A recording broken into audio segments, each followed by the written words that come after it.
not what you think. Okay.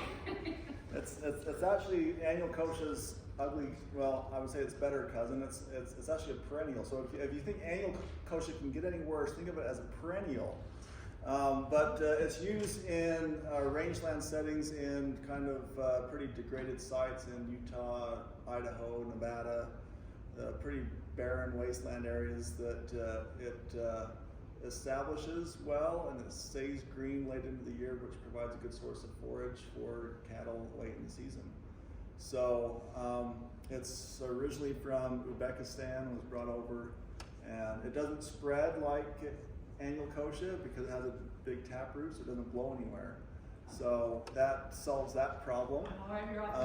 But the reason it's there is because I did my master's research was with forage kochia. So understanding its traits as far as cold tolerance and when it would germinate. It's like annual kochia, it germinates when it's extremely cold, which is what we found. So today I want to talk to you about our work with sorghum. In the Panhandle, it's been something that I've continued to work on since I started there, believe it or not, Chuck, almost 9 years ago. It's crazy how long I've been able to stick around and keep finding things to work on. But I've always been interested in sorghum, being the dryland crop specialist. You know, sorghum has a place where we don't get much rainfall, which is western Nebraska. And so as we start to think about that, as a researcher, I don't see enough of it out and about, and I want to help growers to get more of it out there. And so there's been interest in sorghum from different producers at different times. We even had Mike come up and visit with folks up in the northern Panhandle about it because they were really interested in it. And it's always nice. I got a call this last fall from Ben Scher up there, who was one of our hosts up there, and they had a fantastic crop of sorghum up there near Gordon Rushville this last year. He's been diligent in trying to get it to work up there, and he had really nice success this last year, and he's really excited about sorghum and what it does for his cropping systems up there. And so it's nice to see things work out when guys are persistent and just trying something new. So as you know, sorghum primarily is that southern part of Nebraska. Again, it doesn't really take much hold as we move into the Panhandle, which is what I'm trying to help address some of those issues in that area. Grain sorghum acres harvested, you're all familiar with the big decline we've seen. That's primarily because we've seen the big improvement in corn genetics, right? Corn is able to do so much more on dryland acres than it used to be able to do. And so now we're having this competition between corn and sorghum for acres. Give you one example, in the Panhandle, we used to be a net importer of corn. We had to bring corn in to feed all of our cattle. Now, because of the improved genetics of corn, we are exporting corn out of the Panhandle because we have too much, because we're growing more on dryland acres, and we have more than we need. So it's really changed just the overall dynamics because of those improved genetics.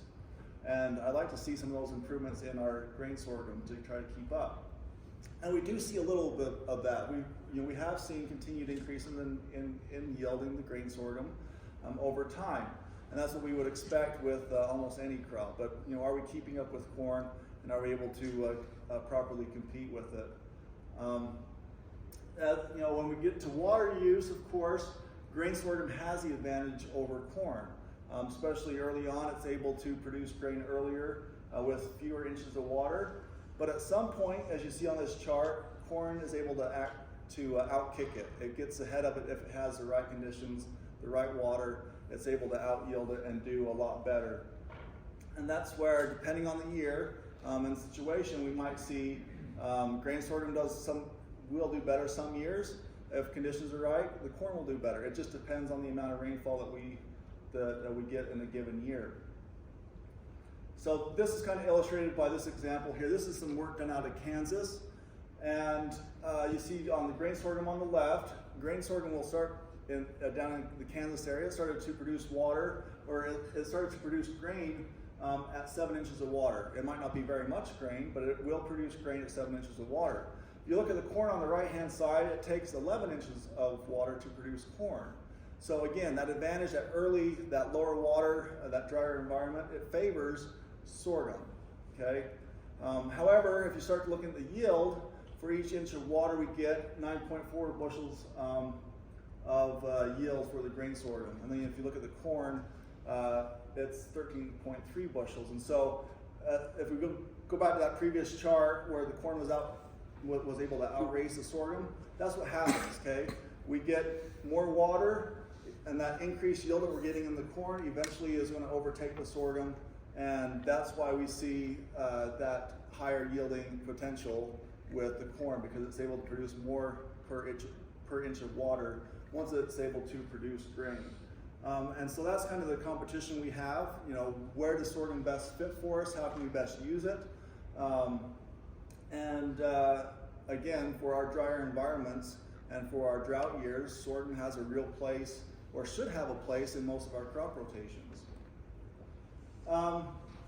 So that brings us to some of the challenges that we have in the Panhandle region and others. This is data out of Akron, Colorado, a very similar environment to what we have in Sidney, Nebraska, where we do a lot of our work. And this is looking at days to mid-bloom. So they were observing, of course, we have, on a bag of seed, it'll say, oh, this is 65-day sorghum. But what we find in our environments, it's actually, it gets delayed because of our cooler nights. It's not accumulating the heat like it would where, maybe down in Texas, for example. And so it's very different where we see these changes in days to bloom. And so in that darker column, you see that's the cup. That's what would be on the seed bag as far as an estimate for days to bloom. And you see what we're actually seeing. Okay, so that difference plays an important part, because for us to get sorghum to finish in that higher elevation of the Panhandle or down in Akron, Colorado, we need to use a super early sorghum and hope that we have a nice fall and it can actually finish. And so you see anywhere, well, the average there in Akron was about 21 days extra that they needed to get to that mid-bloom stage. And you see there on the bottom, we noted that, of course, an elevation of 4,500 feet, cumulative growing degree days about 2,600 in 2019, where in Sidney we were at 2,400 that same year. So we even had a little bit lower growing degree day accumulation in Sidney compared to what they were dealing with in Akron. So it's something that we have to keep in mind as we try to pick hybrids that will work well for us out there. So as we look at these different maturities, so this is from a paper there on the bottom, from some work done out of, again, out of Colorado, but from the USDA. So if we have some early varieties, and this is looking at what happens when we plant in optimum conditions, what they call kind of, I guess, a little bit drier than dry, than what they call pin dust. So we just keep getting drier as we come this way. And so depending on how we, the conditions we plant in affect our probability of reaching that maturity that we're just hoping to finish. And so the probability of reaching maturity, of course, goes down as those conditions worsen. Well, that might be because the seed's going to sit in the soil for a week or 2 weeks before it gets enough rain to come up. That's delaying our emergence, our ability to get up and going and actually finish. And so, the conditions that we plant into are really, really important. This work, they looked at both stress and water stress data, and here's a big table. So the GN means kind of normal conditions, the GS is stress. And they looked at different sites in the Colorado and compared to, and looked at the different planting dates as well. And so it should be no surprise, the later we plant, the less likely we are to reach maturity. And you see also, it kind of confirms our data that when they are planting in a stress situation, it's typically, again, more likely to not reach maturity in most cases. So just things to look at there. But so for us, again, in the Panhandle, we're looking for early varieties and something that we can get in the ground. We have to get in there early. So this comes up every single year when we plant sorghum out there. Is we get to that point where we have a nice crop, it looks good, and we start to worry about when that first freeze event's going to happen. And so this is a kind of a chart that we reference about how much are we going to get dinged if we have a freeze. And so when we talk in the Panhandle, and I talk to growers in the Panhandle, again, when we just want to finish, we just want to have good quality grain. We don't want a lot of tillers out there. We want one good tiller that's going to finish. If we get a second or third secondary tillers or a third tiller, those are the ones that are going to mature later, and we actually don't want those out there. If I can just get one main tiller to finish, I'm pretty happy. And so it's a balance of trying to make sure we get the right population, row spacing and things, so we can hopefully reduce the likelihood of getting a lot of tillers that are going to hurt us there in the latter part of the year. So we keep this in mind though, because it often comes up as we push to get our sorghum to finish up there. So this is some work done down out of Texas A&M, and they were looking at how much growing degree day accumulation do we need to actually finish our sorghum. And essentially, that short season hybrid, which is what we would be using out in western Nebraska, is about 2,600 growing degree day units, okay, to reach that full black layer. So that's kind of my baseline, is we're shooting for 2,600. If we can get there, I'm pretty confident in what we can do. So in Sidney, Nebraska, I pulled the numbers for this period. Again, our target was at 2,600, and you can see every single year we fall short. We just don't make it. We have some years that are better. 2015, 2016 were pretty good, but we struggle to get to that mark. Here's a few of our different sites that we used since 2018, 2019.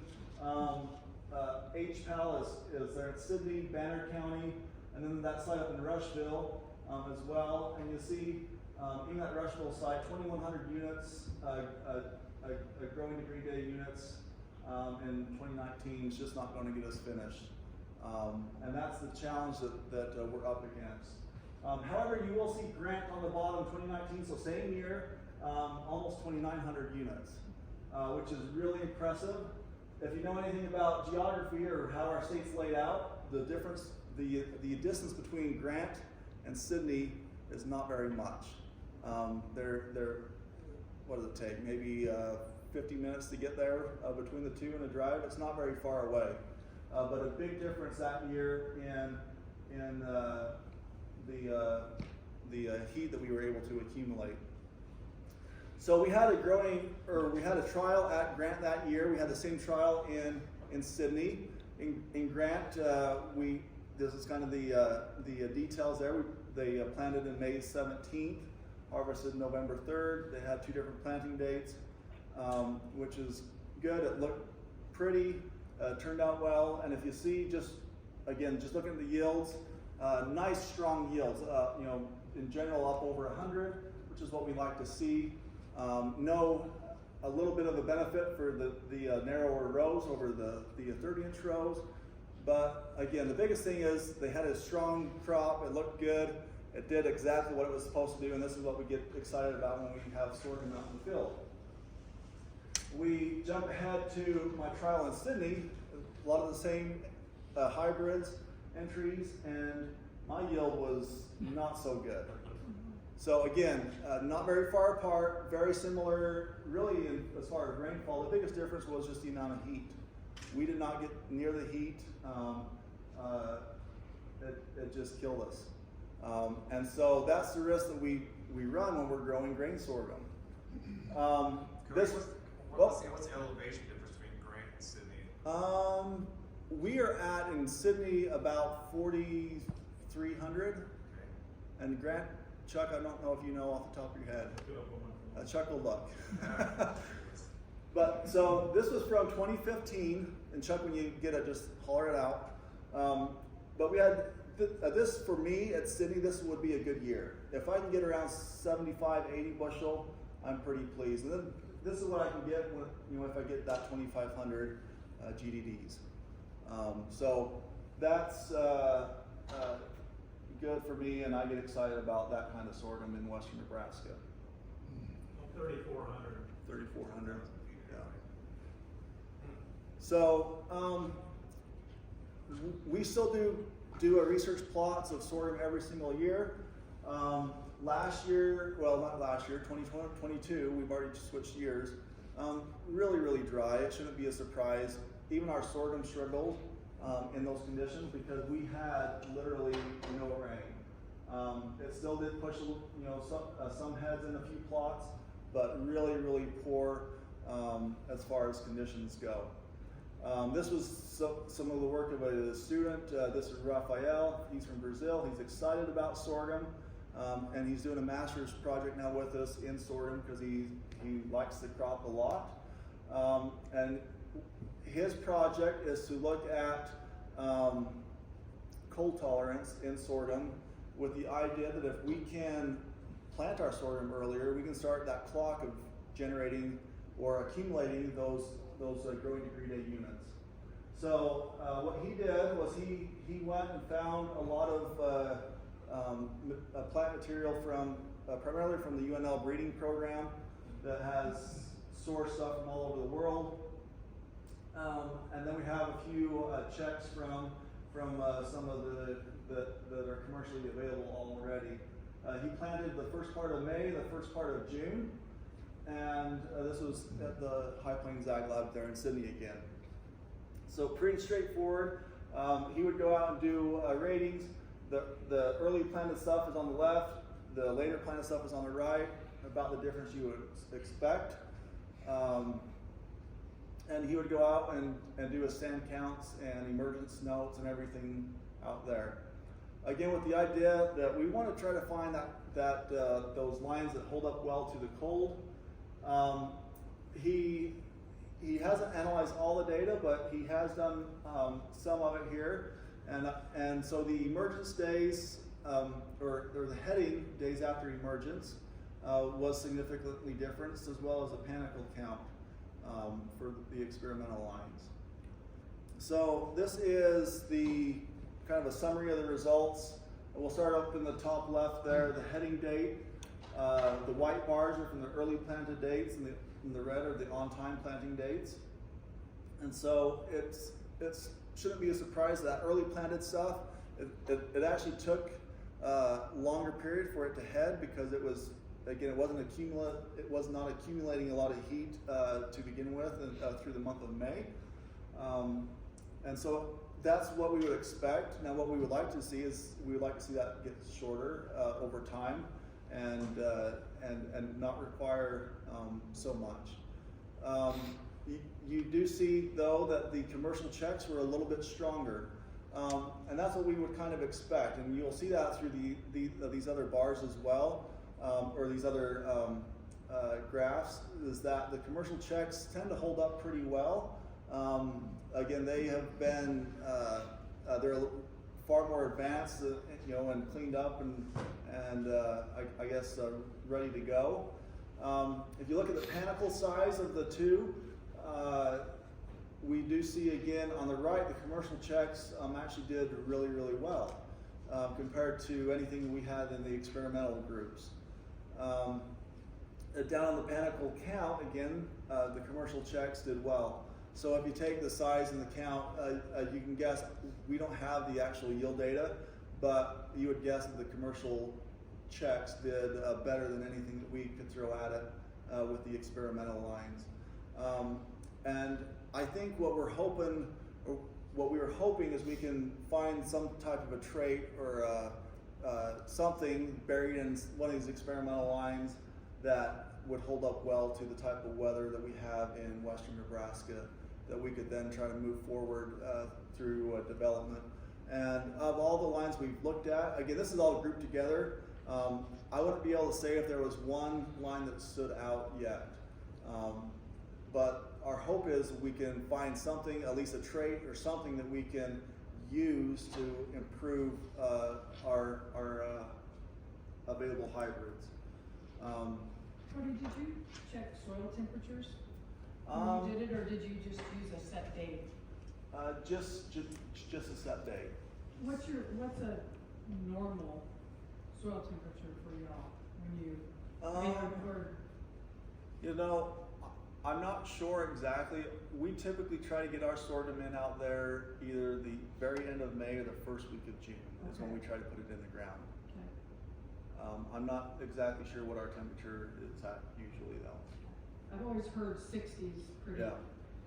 And I know we're messing with some seed treatments to try and push that a little bit and see if there's a 55 or 52 that we could try just to catch what you're doing. Yeah.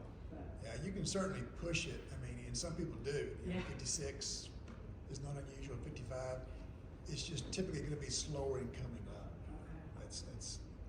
But there are, you know, if you get in a rush and need to do that, Yeah. you can do it. But it's just going to be slower in coming up. Which adds more risk. And a lot of people even say 65, and it really hops out of the ground at 65 and 70. But for us, we're trying to push it at 60 degrees is Right. pretty good. Thank you. Cody, was your days like Colorado? Are the days to maturity or days to bloom? It would be similar, Higher, if not probably a little bit worse, higher. Okay. Yeah.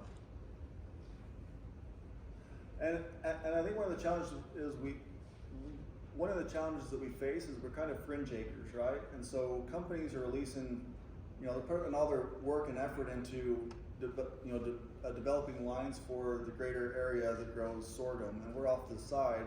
So early season short sorghum, short day sorghum is not something that they're really that interested in, right?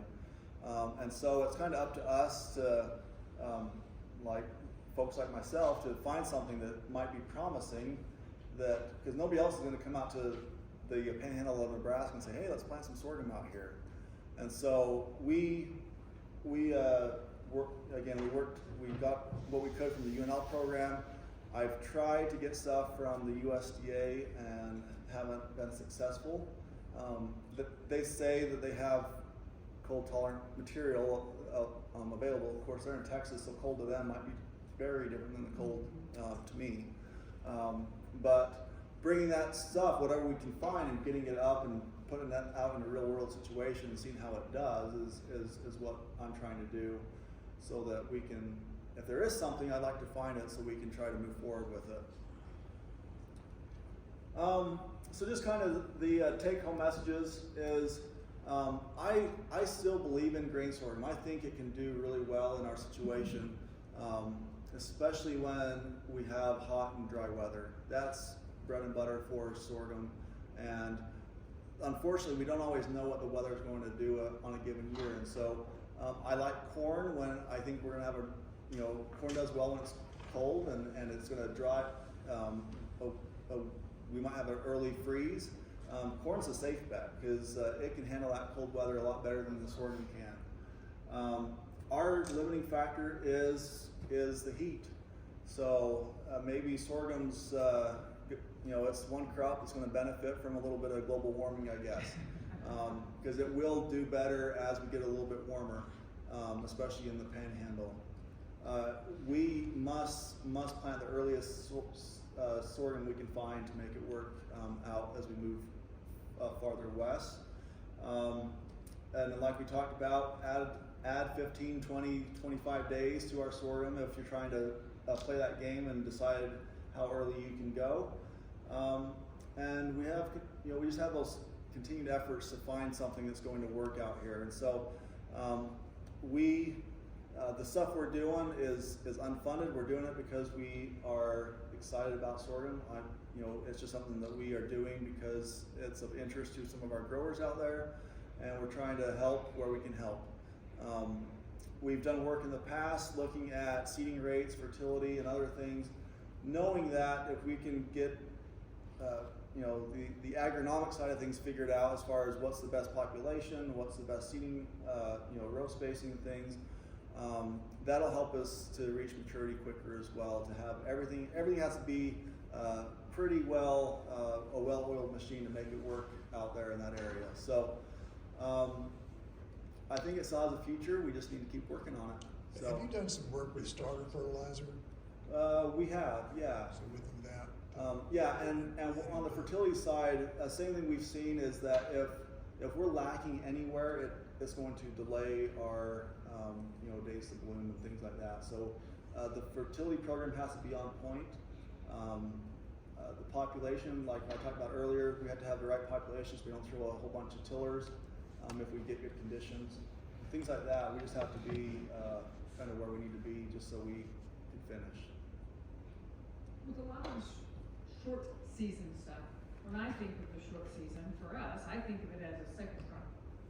And so if it does well for us, it might not do well for you at all because it's used to a higher soil temperature. Is that fair?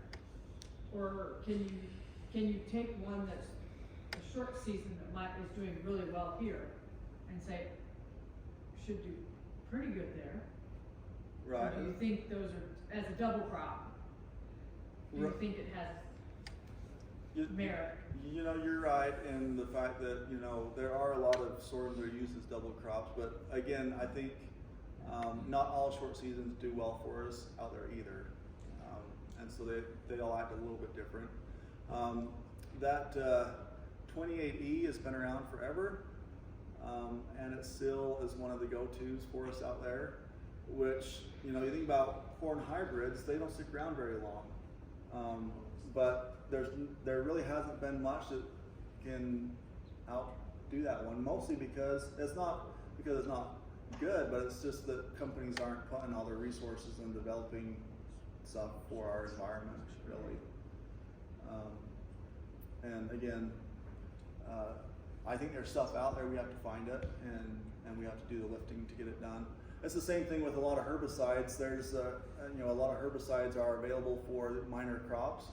The companies don't go through the process of getting those products registered, even though they work on minor crops, because of the cost associated with bringing things to market. And I'm convinced there's probably plant material out there that's available that would do well. It's just not being evaluated where we can look at it and push it forward. Dr. Bean, with the sorghum, the forage sorghum, have a better chance out there because it doesn't have as long of a season? well, for hay production, yes. For silage, no, because those Ah. typically are longer in maturity. But, Gotcha. I mean, for hay, yeah, because you're going to harvest it so much earlier. But right, it is a safer bet in that if you have that freeze coming, you can always go and take it early, and then you don't have to worry about that grain quality going down. So we did some double crop work with sorghum in eastern Nebraska, where we were planting it in July, and it worked well. The forage sorghum was outstanding, planted in July, and so there's a real place for it if you have good conditions, if you have the growing season to make it work. But it was fantastic in eastern Nebraska. I was impressed. I saw a comment, I guess, in pictures of the grain pile at Chapel anyway, grain sorghum pile up there. I was like, it's kind of different for that area. Anyways. Yeah. It was good to see. Yeah. No, I think it'll keep pushing west, especially you have a few dry years and people get gun shy with corn. That's where sorghum can have a chance to take some acres, get a couple of drought years. Now we get into a wet cycle, and then people change their tune pretty quick. But Curious on your seeding rate. I mean, have you seen, if you increase your seeding rate to try to eliminate those tillers, for one, has that helped you any at all on your yields? yeah, so increasing the seeding rate, what I like to do, ideally, we want to end up with about between 45 and 50,000 live plants emerged is what we try to target in a 30-inch row. If we get more than that or less than that, we don't see it doesn't help us. So that's my recommendation and my target for our folks is you want to be in that range of established plants. That's plants, not heads. Right, that's plants.